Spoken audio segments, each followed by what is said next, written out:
Hello, welcome to another video in this series Data Science with Julia. So today we are going to look at structs in Julia. So what are structs and what use they are, and so I'll be explaining that. So I'll be explaining what I understood, right?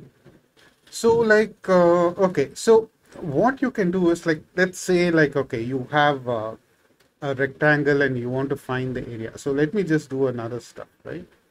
So what you can do is like, you can code a function called area, and what you can do is you can pass length and breadth to it.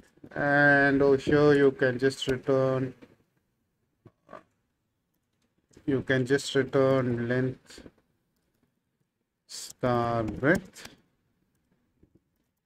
and yeah, that'll do good. Okay, so but the thing is like, what if you can just pass one rectangle object that contains this both length and breadth or something like that? So think about something like that. So that's what struct is all about. Like, you can group multiple variables and represent them as one variable. So that's what I understand about struct. Okay, so that's the thing. So this is how a struct is being coded. So we have a struct called rectangle, and this has two variables in it, length and breadth in it, right? And that's it. So, and we call this struct as rectangle, right? And now what we do is like, we just put a variable called rect, call this thing rectangle. That's nothing but this thing, like this rectangle. Okay, and we pass this length and breadth. Okay, so the first four will be assigned to length and five will be assigned to breadth, and that's how it is. Possibly, if you want, we can take out this rect or length. Yeah, we can take it out, and we can just see it.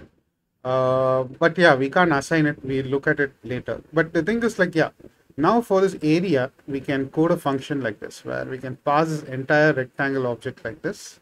And over here, we just return rect dot length multiplied by rect dot breadth, which is nothing but area. So when we call this area of rect, it returns 20, because 4 into 5 is 20, and that's what happens over here, right? So that's the thing. So that's how struct works. So I have another thing, like we can do something like, okay, like a square struct. Okay, so you have side over here, right? And because like, yes, square length and breadth are same, and so you just have only one side. Okay, so and we make a square variable name s, and its side is 5, right?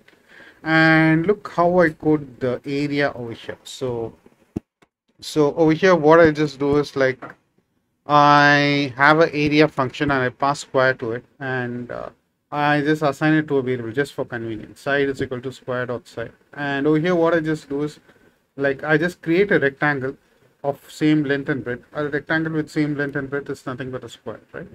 And then I just call area upon it. So it just returns the area. So now if I call area of S, it returns 25. But okay, so I can access the side of square, but I can't reassign it. Okay, so it gives an error. So there is a thing called mutable struct. Possibly you can have a mutable struct person.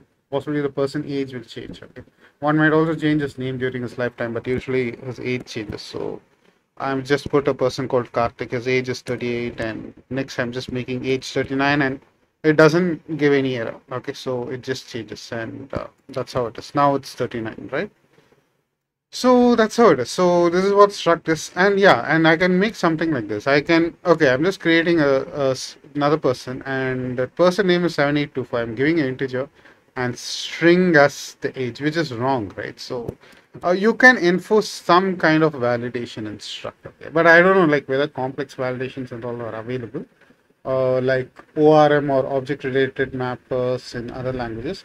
And I'm happy that Julia has not like as far as I know, it's not an object-oriented language. So I'm happy that it's not an object-oriented language. But yeah, what you can do is like you can give type like this. Name should be string and model number should be int. And okay, this is how it is. And if you give like if you swap the variable types, no, it won't work. So you can give something like that.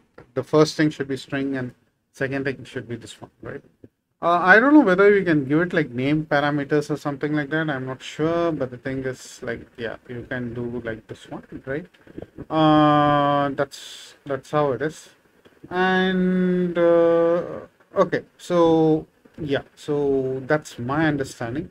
And complex data types, like let's look at complex data types, like where we have a position where x and y are in. Imagine like you're just designing a game or something like that, and this game has sprite. Sprite is nothing but character in game, and you give a name to sprite and you give its position, right? So that's how it is. So there is a struct. This is a immutable struct, so it is there in the memory, right? And you have a mutable struct because its position can vary. Okay, so that's the thing. So we call this sprite. Okay, so that's how it is.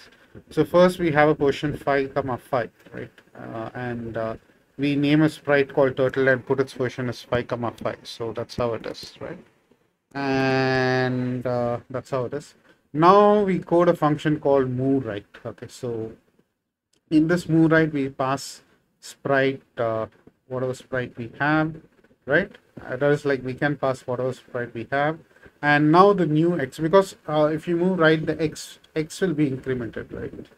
Just move right one position, right? So x will be incremented and y will stay the same, right? And now sprite dot position is new. What I'm just putting is this new x and y. So that's how it is. So now let me just put like move right or sprite. Okay, position is 6 comma 5, right? So it just returns. I think it returns out this one, this position. Okay, so now if I just print out sprite, okay, just say sprite is turtle and position is 6 comma 5. So it has moved. Access displays right by 1 pixel or whatever it is. Okay, so that's how it is. And I just want to, I'm just curious, like okay, here there's a robot. Okay, so I just want to do something like r is equal to robot of, what to say, ABC. Will that work? No.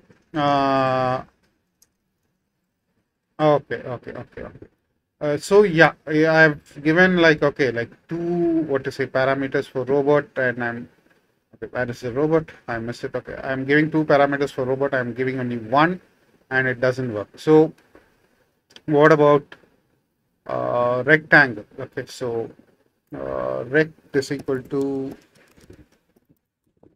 rectangle of. Let me just give.